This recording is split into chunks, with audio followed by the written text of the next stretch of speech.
అక్క కూతురునో, అక్క కొడుకునో చేసుకోవడం. లేకపోతే గనక చెల్లి కూతురికి అన్న కొడుక్కి పెళ్ళిళ్ళు చేయడం. ఇవి మేనరికాలు అంటుంటారు. మేనరికాల వల్ల అనారోగ్యాలు లేదా ఆ జెనెటికల్ ప్రాబ్లమ్స్ వస్తాయి అనేటటువంటిది ఆరోపణలున్నాయి. సంసారాలు చేసుకుంటున్న బాగున్నోళ్ళు కూడా ఉన్నారు. ఇది ఎవరి లెక్క చూస్తే వాళ్ళది, ఎవరి వాదన చూస్తే వాళ్ళది.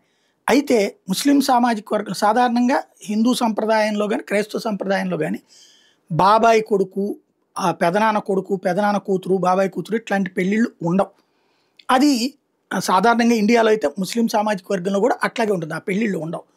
కానీ విదేశాల్లో మాత్రం అవి జరుగుతున్నాయి. బ్రిటన్లో ఏదైతే సిరియా నుంచి, యెమెన్ నుంచి, లెబనాన్ నుంచి, పాలస్తీనా నుంచి, ఇరాన్ నుంచి, ఇరాక్ నుంచి అట్లాంటి ముస్లిం దేశాల నుంచి వచ్చినటువంటి వాళ్ళు తమ బాబాయి కూతుళ్ళని, పెదనాన్న కూతుళ్ళని ఇట్లాంటి వాళ్ళని పెళ్లి చేసుకుంటారు. బాబాయి కొడుకుల్ని, పెదనాన్న కొడుకుల్ని వీళ్ళు పెళ్ళిళ్ళు చేసుకుంటుంటారు. అట్లాగే మరొక విచిత్రం ఏంటంటే కొన్ని పెళ్ళిళ్ళు అయితే వింత పెళ్ళిళ్ళు ఎట్లా ఉంటాయంటే వరుసకి తల్లి, సవతి తల్లిల్ని పెళ్ళిళ్ళు చేసుకుంటున్నాయి, సవతి తండ్రులు పెళ్లి చేసుకుంటున్నటువంటి సంఘటనలు కూడా ఉంటున్నాయి. దానికి అక్కడ ఆ సమాజం ఏం చెప్తుందంటే తమ వాళ్ళకి తాము కాపాడుకోవడం అని. దీనికి ఇప్పుడు అక్కడ బ్రిటన్ ప్రభుత్వం కూడా ఓకే చేసింది, దాన్ని అనుమతిస్తా ఆదేశాలు ఇచ్చారు. దీనికే ఆ దేశ ప్రధానమంత్రి కీర్ స్టార్మర్ని నిలదీస్తున్నటువంటి పరిస్థితి. అక్కడ ఉన్నటువంటి ఎంపీలే డైరెక్ట్గా అడిగారు, ఏంటి ఈ ధోరణి మిస్టర్ స్టార్మర్ అంటూ నిలదీసినటువంటి పరిస్థితి.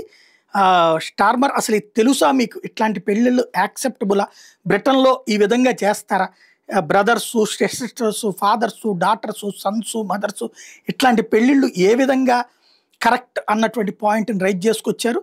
దానికి స్టార్మర్ అయితే వాళ్ళ మతాచారాల ప్రకారం వాళ్ళు చేసుకునే దానికి అబ్జెక్షన్ పెట్టదలుచుకోలేదు నేను అన్నటువంటిది చెప్పుకొచ్చినటువంటి విషయం ఇప్పుడు పెద్ద చర్చకి తావిస్తోంది.